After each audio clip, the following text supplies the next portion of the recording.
अस्सलाम वालेकुम क्लास, आवाज आ रही है बेटा?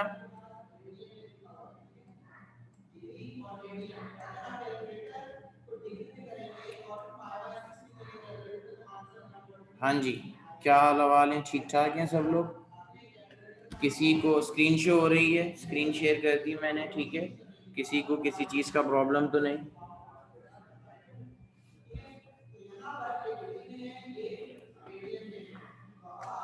किसी को आवाज़ नहीं आ रही, किसी से स्क्रीन शेयर नहीं हो रही, सब ठीक है? ओके जी, फिर we are good to go. हमने लास्ट मेरे ख्याल में Newton formula for speed of sound कर दिया था, और न्यूटन ने जो मसला किया था वहाँ तक पहुँच गए थे कि न्यूटन के जो फार्मूला है उसके अंदर मसला क्या था, ठीक है जी। एडियाबेटिकली तक आ गए थे, राइट? ऐसा ही हुआ था। न्यूटन का फार्मूला और न्यूटन्स का फॉल्ट लिख लिया था, ऐसे ही है बेटा जी? ओके जी, तो फिर आज हम करेंगे लैपलेस करेक्शन, राइट? ठीक है जी, आज हम करेंगे लैपलेस करेक्शन।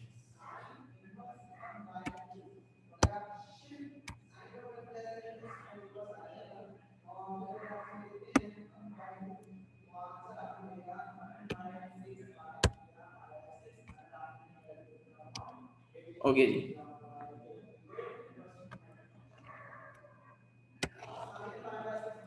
तो आज हम करेंगे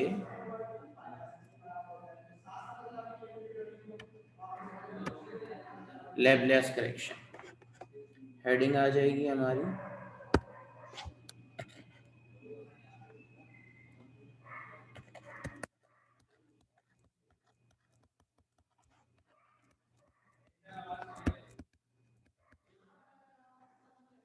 ठीक है जी, कि लैपलेस ने अपनी जो करेक्शन की उसमें उसने क्या किया। ओके जी, एडियाबेटिकली तक आ गए थे, ठीक है जी।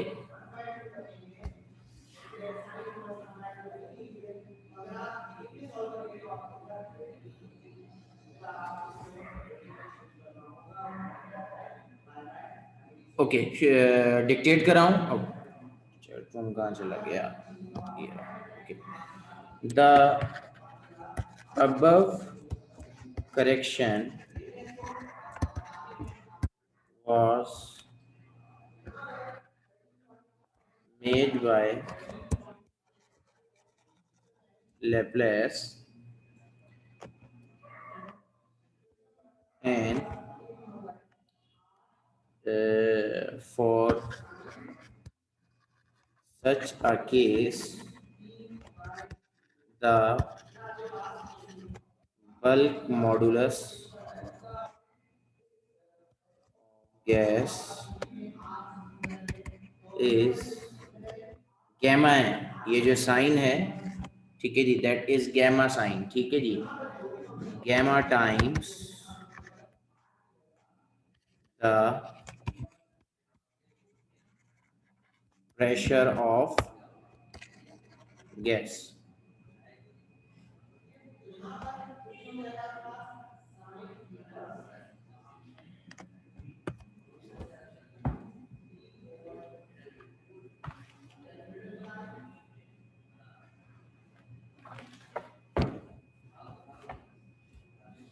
आ गए यहाँ तक?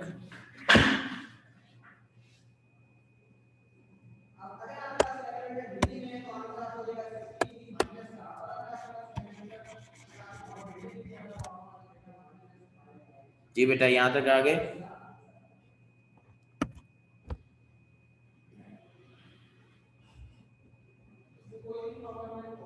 आगे लिखेंगे देयरफॉर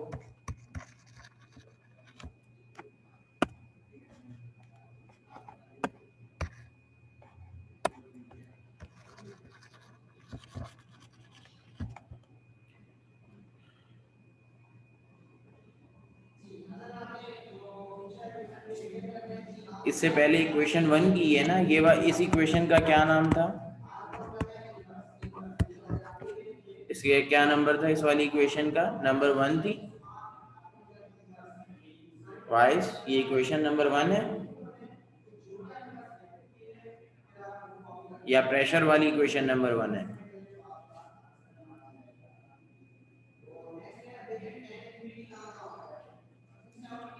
ठीक हो गया।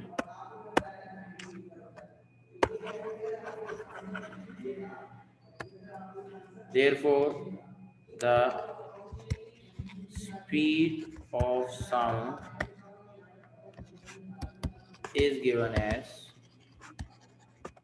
v is equal to gamma v upon rho।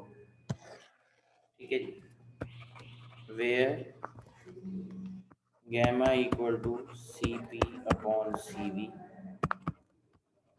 ratio between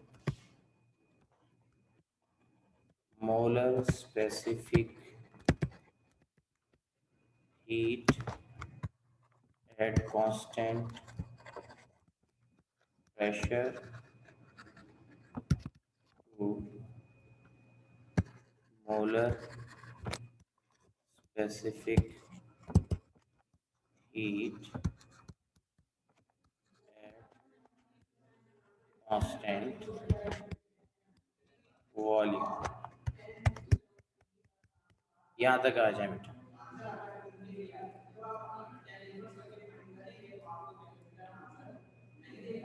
यहाँ तक आके ओके कर दें, फिर आगे चलेंगे।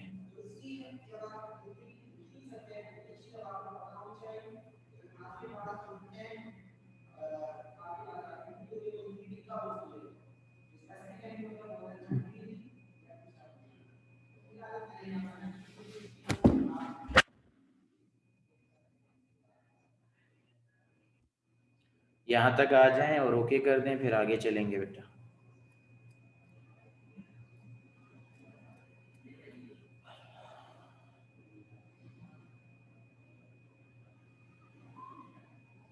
यहाँ तक हो गया कि कोई लिख रहा है? कोई लिख रहा है तो बेटा वेट का कह दें या इरेज कर दूं? वाई जल्दी करो बेटा। Where gamma equal to C P upon C V, gamma का साइन है, रिलेशन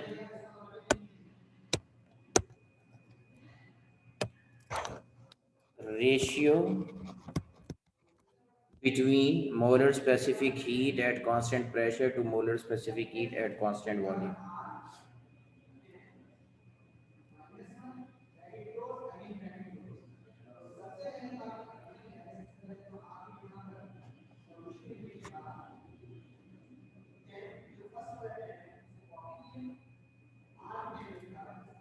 ओके जी, मैं इरेज कर रहा हूँ बोर्ड।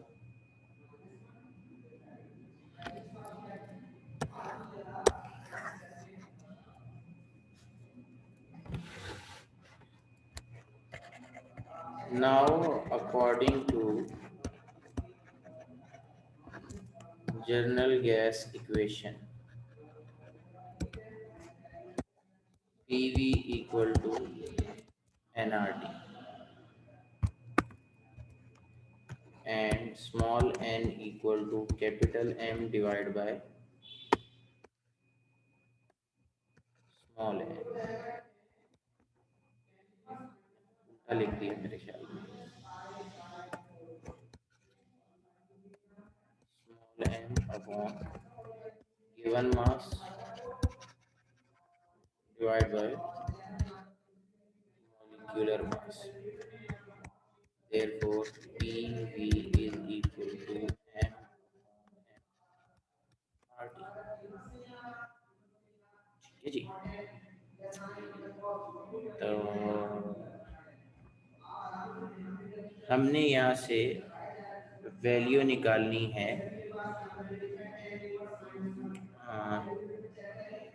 प्रेशर की। ठीक है जी, किसकी वैल्यू निकालनी है? प्रेशर की। तो ये इक्वेशन कुछ इस तरह हो जाएगी, P is equal to M R T upon M V. अब मुझे आप लोग ये बताएं कि मास अपॉन वॉल्यूम किसके बराबर है?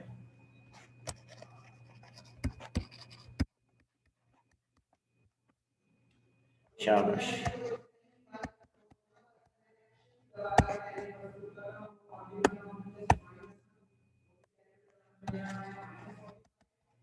ठीक है जी। मास अपॉन वॉल्यूम किसके बराबर है? डेंसिटी के। तो P is equal to rho R T upon M.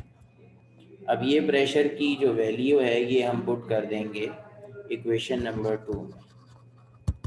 Putting value of P in equation, तो V इक्वल टू गैमा वही का वही रो आर टी, नीचे भी रो था और एम। क्या क्या चीज़ कैंसिल हो जाएगी बेटा? रो से रो कैंसिल, तो वेलोसिटी का फार्मूला आ गया गैमा आर टी अपॉन, ये हमारे पास वेलोसिटी की इक्वेशन आ गई। अच्छा जी, for air gamma is equal to 1.40। ठीक है जी।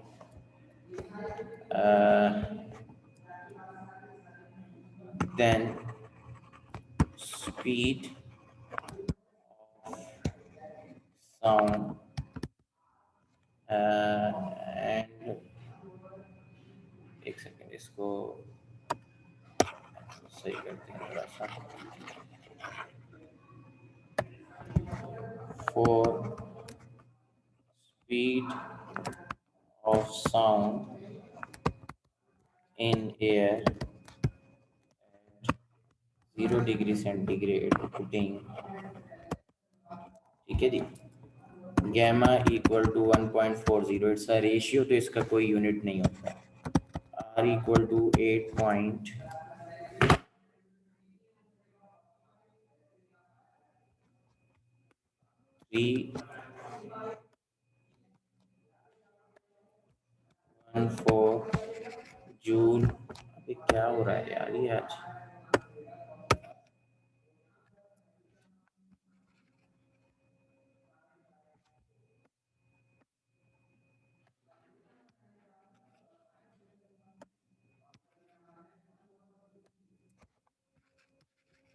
Joule per mole kelvin. R की वैल्यू आ गई, टी 0 डिग्री सेंटीग्रेड यानी कि केल्विन में लेना है तो 273 के। एयर का मॉलिक्यूलर मास, एयर का मॉलिक्यूलर मास लिया जाएगा बेटा जी, मैं यहाँ पे लिख रहा हूँ और कैलकुलेशन मैं आपको बाद में बताऊँगा। 28, सॉरी, मॉलिक्यूलर मास कैसे ले रहे हैं, चलो यहीं पे इसको कर लेते हैं। देखो एयर का जो मेजर पार्ट है वो ऑक्सीजन और नाइट्रोजन है।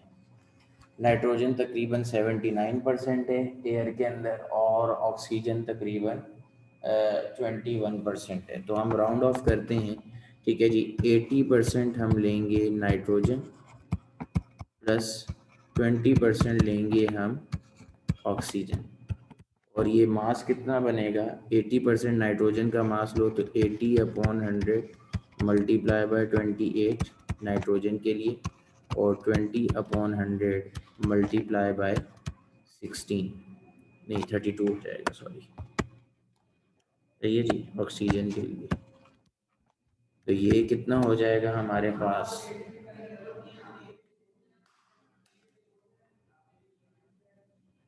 28 मल्टीप्लाई 0.8 प्लस 32 जी। मेरे पास आंसर आ रहा है 28.8। यूनिट क्या होगा इसका? यूनिट क्या होगा इस, ये जो मास मैंने निकाला है मॉलिक्यूलर मास एयर का, इसमें किसी को कोई सवाल है तो वो कर लो। AMU, not AMU, we are not going to use AMU। मुझे बताओ यूनिट क्या होगा? ठीक है जी, ये ग्राम में होता है, सही है। इसको किलोग्राम में कन्वर्ट करेंगे डिवाइड बाय 1000 करके, तो ये आएगा 0.0288 किलोग्राम पर मोल। ठीक है जी। फरहान शिराज बेटा, मैंने अभी बताया नाइट्रोजन होती है हवा के अंदर 79% के लगभग, और ऑक्सीजन होती है 21% के अप्रोक्सीमेट। तो हमने उसको राउंड ऑफ करके लिया है, ठीक है जी। 80% नाइट्रोजन ले ली, 20% ऑक्सीजन ले ली। आपका दिल करे तो आप 79 नाइट्रोजन ले लें, 21 ऑक्सीजन ले लें, ठीक है जी, राउंड ऑफ करके, फ़र्क इतना नहीं पड़ेगा। तो ये वैल्यूज पुट करेंगे, ठीक है। तो velocity equal to 1.40 multiply 8.314 multiply 273 divide by, ठीक है जी, मॉलिक्यूलर मास कितना आ गया 0.0288। रूट के अलावा वैल्यू लिखते हैं 1.40 मल्टीप्लाई 8.314 मल्टीप्लाई 273, तो 110,333.7 आ रहा है। तो वेलोसिटी आपके पास रूट लेके जो आएगी दैट विल इक्वल टू जी 332.2 मीटर पर सेकेंड। ये आपकी वेलोसिटी आ गई अकॉर्डिंग टू लैप्लेस। यहाँ तक आ जाए फिर इसको कंक्लूड कर लेते हैं।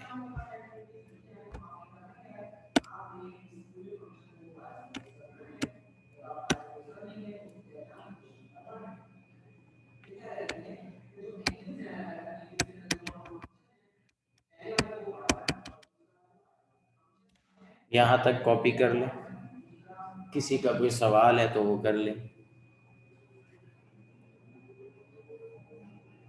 यहाँ तक कॉपी कर लीजिए, किसी का कोई सवाल है तो वो भी कर लें।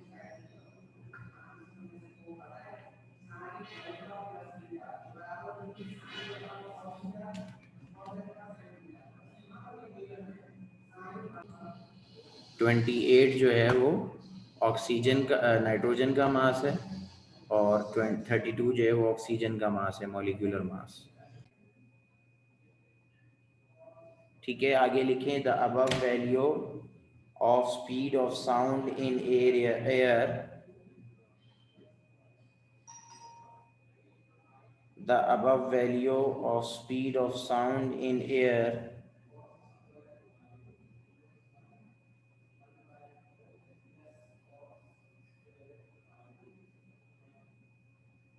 satisfy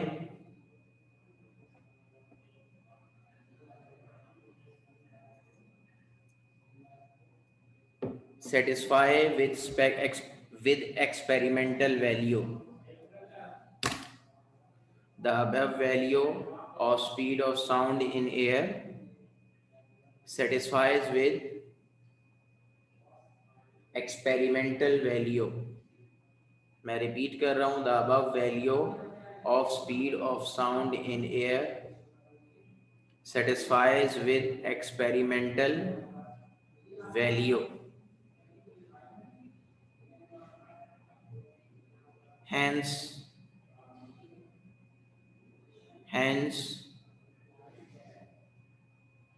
Laplace correction is accurate.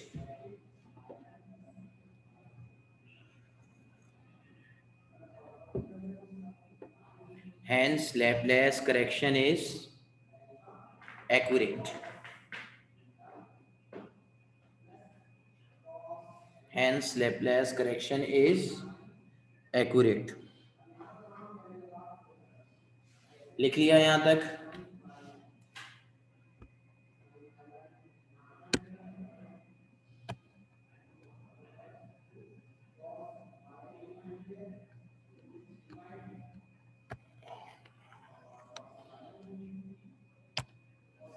Okay जी, तो ये स्पीड ऑफ साउंड और लैप्लेस करेक्शन वाला मामला मुकम्मल हो गया, ठीक है जी। तो 0 डिग्री की स्पीड ऑफ साउंड निकाल ली। अब दो चार चीज़ें हैं जिन पे स्पीड ऑफ साउंड डिपेंड करती है। तो हेडिंग बनेगी फैक्टर्स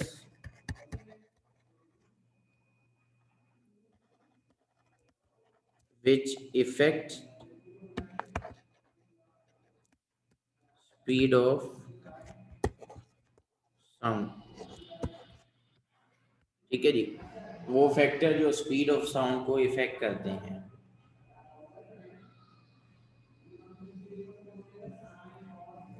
पहली बात, speed of sound is not speed of sound is not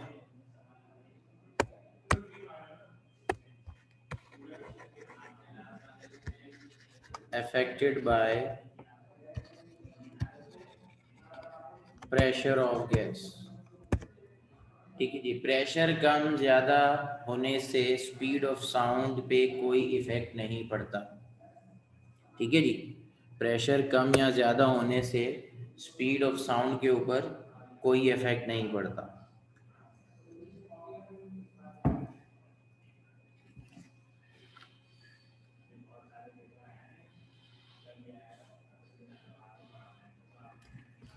और दूसरी, ठीक है जी,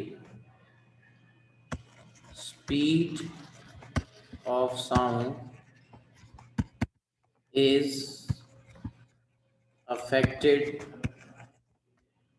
by temperature of the gas। ठीक है जी, speed of sound is affected by temperature of the gas in any region of temperature T, speed of sound is given as VT मतलब जो temperature होगा is equal to V0 divide by V0 into under root T upon 273। ठीक है जी, या VT equal to 332 V0 का मतलब, ठीक है जी, velocity at zero z divide under root T upon 273। ये फार्मूला है वेलोसिटी ऑफ साउंड की वेरिएशन का अंडर एनी टेम्परेचर।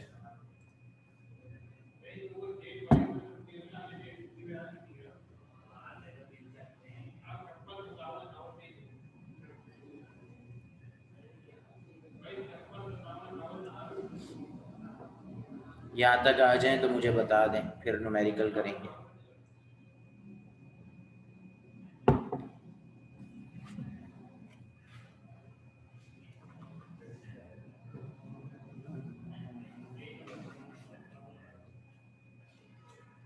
कोई लिख रहा है तो वो वेट करने का कह दे, अदरवाइज फिर हम आगे चलेंगे बेटा।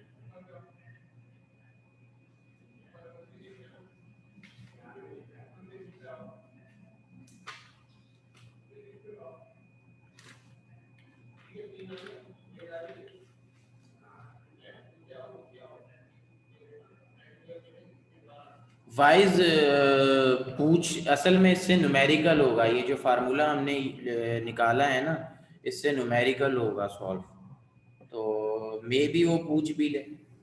तो दो चीज़ों पे डिपेंड करती है स्पीड ऑफ साउंड, एक टेम्परेचर पे और एक मीडियम पे, लेकिन प्रेशर पे डिपेंड नहीं करती है।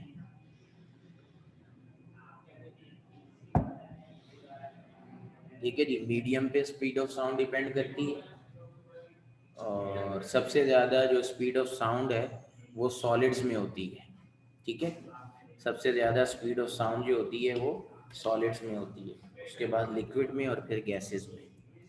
ठीक है, तो मीडियम से इफेक्ट होती है स्पीड ऑफ साउंड, टेम्परेचर से इफेक्ट होती है, लेकिन प्रेशर से इफेक्ट नहीं होती।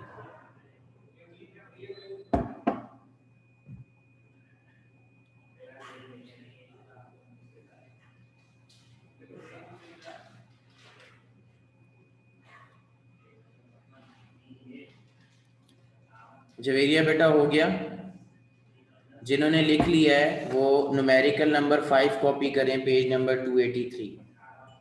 जिन्होंने लिख लिया है वो न्यूमेरिकल नंबर 5 कॉपी करें, page number 283।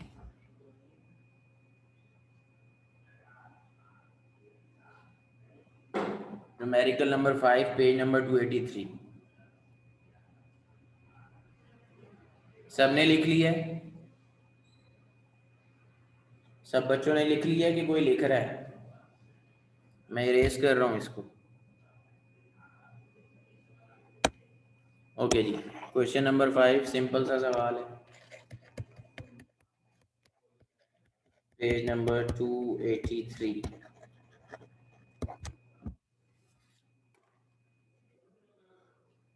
Calculate speed of air in air at atmospheric pressure. Pressure आपको दिया है 1.01 exponent 5 newton per metre square. अच्छा, बाज़ औक़ात वो यहाँ पे आपको प्रेशर दे देता है 180 है, ठीक है जी। क्वेश्चन के अंदर वो आपको न्यूटन पर मीटर स्क्वायर में प्रेशर देने के बजाय, ठीक है जी, यहाँ पास्कल लिख दे, कोई बात नहीं है, तो वो आपको दे देगा 180 एम। तो 180 एम पुट नहीं करना, यही न्यूटन पर मीटर स्क्वायर वाली वैल्यू पुट करनी है। मैं दोबारा बता रहा हूँ कि अगर वो क्वेश्चन में 180 एम देगा तो 180 M is equal to 1.01 exponent 5 newton per metre square, ठीक है जी। समझ आ गई बात की? तो आपने यही वैल्यू पुट करनी है जो न्यूटन पर मीटर स्क्वायर वाली है, ठीक है। गैमा उसने दिया है 1.40 और डेंसिटी आपको दी है 1.2 किलोग्राम पर क्यूबिक मीटर। नॉर्मली तौर पे 1.29 और 1.3 के करीब होती है एयर की डेंसिटी, लेकिन जो अभी हमें उसने दी है हम उसी को लेके चलेंगे, ठीक है जी। तो वेलोसिटी ऑफ साउंड का formula v is equal to gamma p upon rho. 1.40 1.01 exponent 5 divide by 1.2,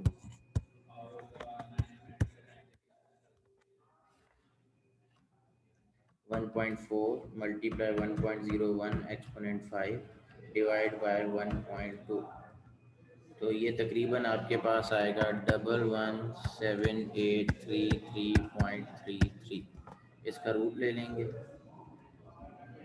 तो वेलोसिटी ऑफ साउंड आ रही है 343.3 मीटर पर सेकेंड। इसको कॉपी कर लें, फिर हम आगे चलेंगे।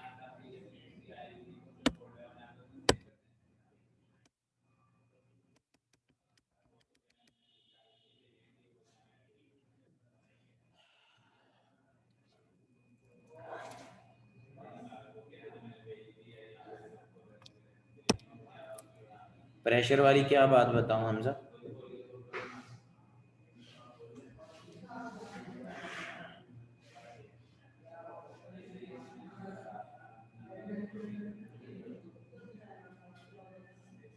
मैंने बोला 180 एम नहीं लिखना होता बेवकूफ। ये वैल्यू कौन सी पुट की है मैंने? ये वाली।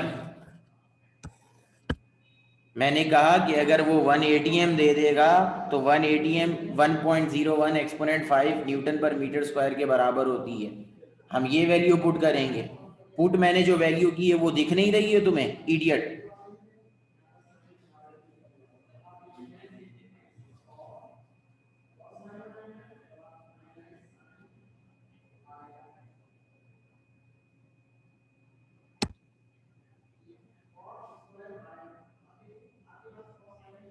ये डन हो गया बेटा सबसे? क्वेश्चन 6 करेंगे और इंतहाई इंपॉर्टेंट सवाल है question number 6। Question number 6 copy करें जल्दी से। इंतहाई इंपॉर्टेंट और लेंथी सवाल है और मुश्किल सवाल है, जल्दी करें, शाबाश।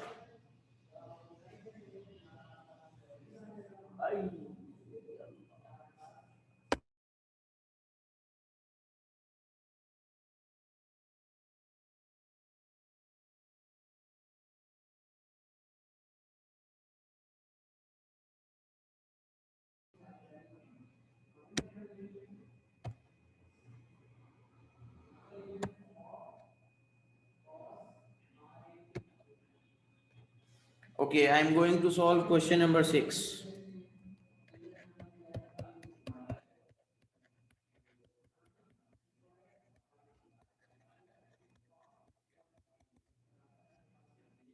बिल्कुल तवज्जो से ध्यान से देखेंगे क्वेश्चन नंबर 6 को। कहते हैं a sound wave propagate in air has a frequency of 4000 hertz. ठीक है जी, पहली चीज जो आपको दी है that is frequency which is 4000 hertz. A sound wave propagate in air which has a frequency of 4000 Hz. Calculate percentage change in wavelength. Percentage change in wavelength. Percentage change in wavelength. ठीक है जी, change in wavelength divide by original wavelength multiply by 100। मतलब ये क्या होगा, lambda 1 minus lambda 2 divide by lambda multiply by 100। ये चीज हमें फाइंड आउट करनी है। ठीक है जी, परसेंटेज चेंज इन वेवलेंथ। ठीक है जी, परसेंटेज चेंज इन वेवलेंथ ये हमें क्या करनी है, कैलकुलेट करनी है। Calculate percentage change in wavelength when the wave front initially in a region where t equal to 27 degree, t1 आपका दिया हुआ है 27 डिग्री सेंटीग्रेड, इसको केल्विन में कन्वर्ट करेंगे 273 इसमें ऐड करेंगे आप, ये हो जाएगा 300 kelvin. Enter the region where a temperature decreases to, temperature कम होके कितना हो जाएगा बेटा 10 डिग्री सेंटीग्रेड, और 10 डिग्री सेंटीग्रेड को 273 ऐड करेंगे तो ये हो जाएगा 283 केल्विन। तो आपने दोनों टेम्परेचर्स का वेवलेंथ निकालना है। ठीक है जी, लैम्डा 1 निकालेंगे और फिर लैम्डा 2 निकालेंगे। वेवलेंथ चेंज होगा तो फ्रीक्वेंसी भी चेंज होगी, अल्टीमेटली स्पीड पे फर्क पड़ता है। ठीक है जी, वेवलेंथ चेंज होगा तो फ्रीक्वेंसी भी चेंज होगी, वेवलेंथ बढ़ेगा फ्रीक्वेंसी कम हो जाएगी। ठीक है जी, तो देखते हैं क्या होता है। तो ये हमारे पास हमारा डेटा है और अब हमने इसको सॉल्व करना है। यहां तक किसी का कोई सवाल है तो पूछ लो। परसेंटेज चेंज इन वेवलेंथ, ठीक है जी, change in wavelength divide by original wavelength multiply by 100, percentage change ऐसे निकलती है।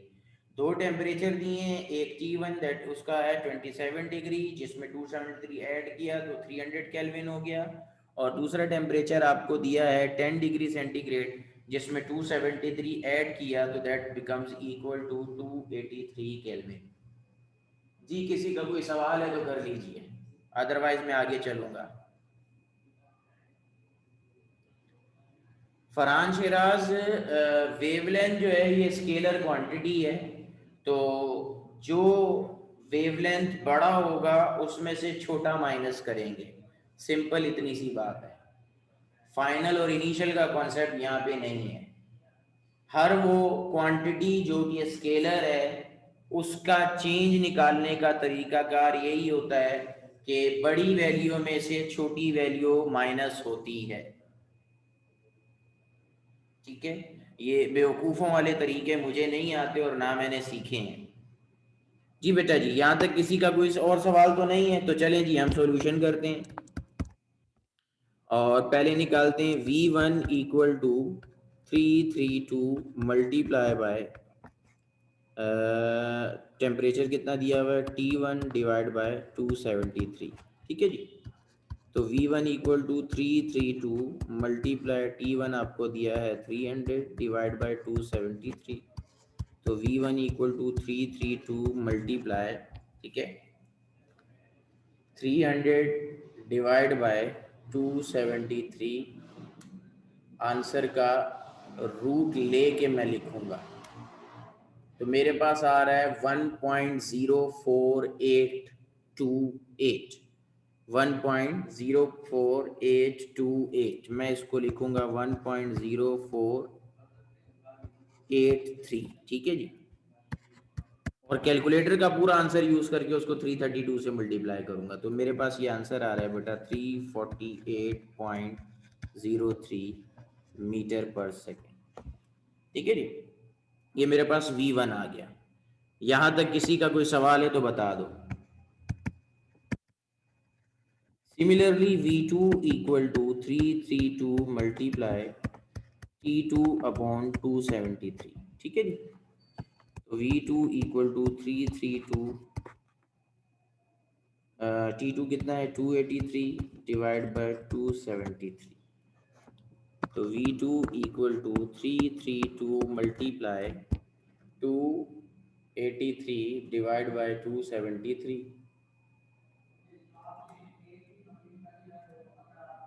आंसर का रूट ले लेंगे तो मेरे पास आ रहा है बेटा 1.00182।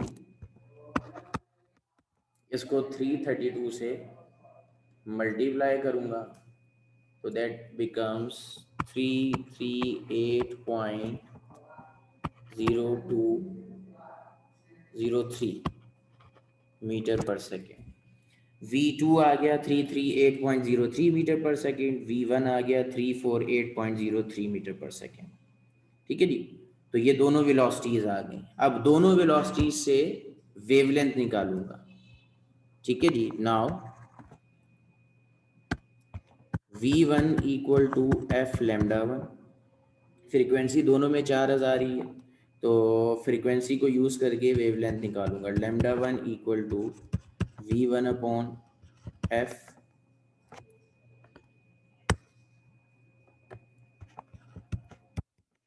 तो V1 आया हुआ है 348.03 डिवाइड बाय 4000, तो वेवलेंथ मेरे पास कितना आएगा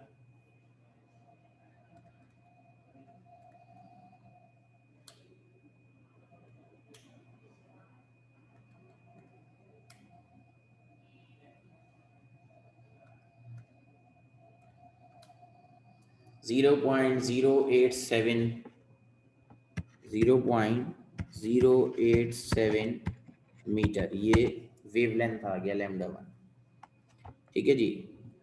इसी तरीके से हम निकालेंगे lambda two. Similarly V2 equal to F lambda two, lambda two equal to 348.03 divide by 4000, तो lambda two equal to, sorry 348 नहीं 338,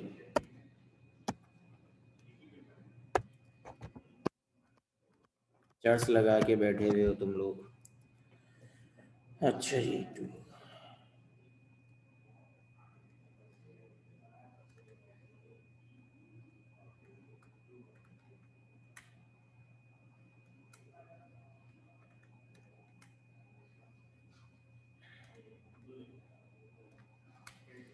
तो ये आपके पास आ गया बेटा जी 0.0845 मीटर, ये लैम्डा टू आ गया। तो लैम्डा वन बड़ा है, ठीक है जी, जैसे मैं बता चुका हूँ।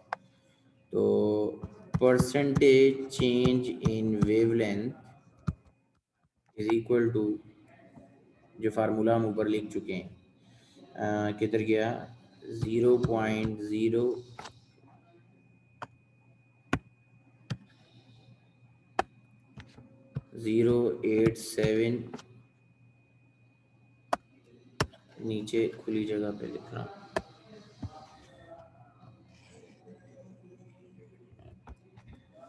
Percentage change in wavelength equal to 0.087 minus 0.0845 divide by 0.087, और ये जो आंसर आएगा यहाँ पे पूरा आ नहीं रहा, क्या करें, इसको पहले निकालते हैं सिर्फ इतनी बार, ठीक है जी। जो आखिर पे आंसर आएगा उसको मल्टीप्लाई बाय 100 कर देंगे। Delta lambda upon lambda one, percentage क्या हो जाएगी 0.087 माइनस आंसर डिवाइड बाय 0.087, ये आया 0.0287 मल्टीप्लाई बाय 100, तो change in length wavelength percentage आ गई आपके पास 2.87। चेक कर लो भाई, आंसर यही है जी, यही है। किसी का कोई सवाल है तो कर लो। अल्लाह, किसी का कोई सवाल है तो कर लीजिए। ये मुकम्मल हो गया सवाल हमारा।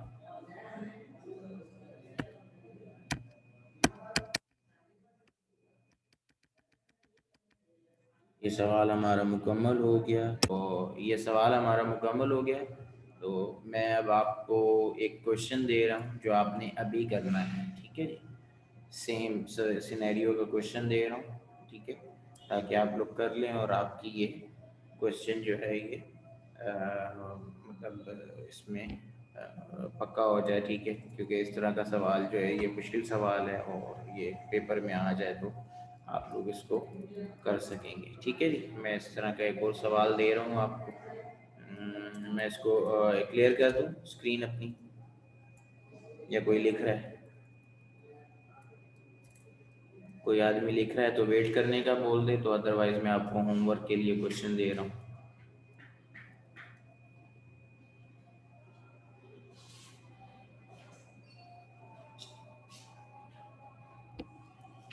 चलें बेटा, ये क्लियर कर रहा हूँ मैं, और आपका क्वेश्चन है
साउंड कितनी तरह के होते हैं। ये मैट्रिक का टॉपिक है। साउंड कितनी तरह के होते हैं, कौन बताएगा? हाँ जी क्लास, साउंड कितनी तरह के होते हैं? आवाज आ रही है सबको? 3 तरह के, कौन कौन से फरहान?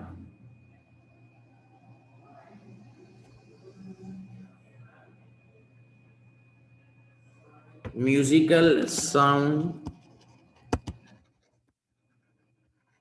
एंड नॉइस, ठीक है जी। हाँ, तीसरा भी बताओ फरहान जल्दी से बेटा। म्यूजिकल साउंड एंड नॉइस, ठीक है जी। अब ये क्या कहते हैं, आपके नोट्स में दी हुई हैं ये चीज़ें, ठीक है। मैं उस पर ज़्यादा बहस नहीं करूँगा, जल्दी से। म्यूजिकल साउंड वो होती हैं जो कानों को अच्छी लगती हैं, रेगुलर पैटर्न, ठीक है जी। कानों को अच्छी लगती हैं, रेगुलर पैटर्न होता है। जैसे क्या कहते हैं, म्यूजिक साउंड होता है, ठीक है, कोक स्टूडियो वगैरह, गिटार वगैरह। नॉइस क्या होता है? इररेगुलर साउंड, ठीक है जी।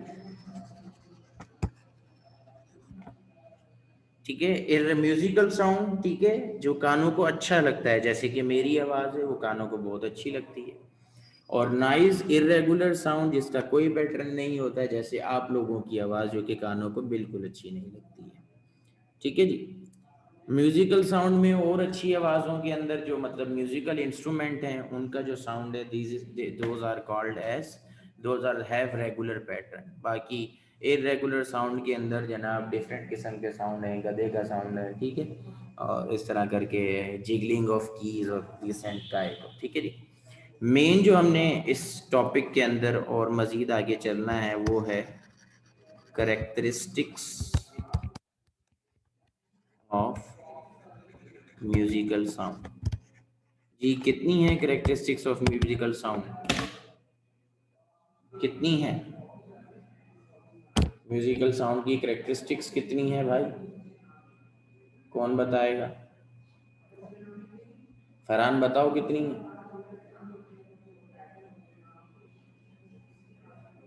हाँ जी, कौन कौन सी है म्यूजिकल साउंड की करेक्टरिस्टिक, कौन कौन सी हैं? तीन तो हैं, कौन कौन सी तीन है?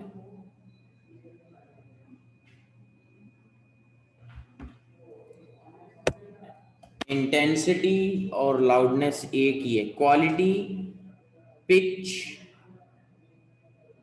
ठीक है जी, quality, pitch and intensity and loudness, ठीक है जी। इंटेंसिटी एंड लाउडनेस ये सेम है, ठीक है, इंटेंसिटी और लाउडनेस जो है वो सेम है, सही है, और पिच और क्वालिटी दो मज़ीद है। तो इनको हम कल डिस्कस करेंगे, आज के लिए क्लास हम एंड कर रहे हैं, ठीक है। किसी का कोई सवाल हो तो वो कल कीजिएगा। अल्लाह हाफ़िज़।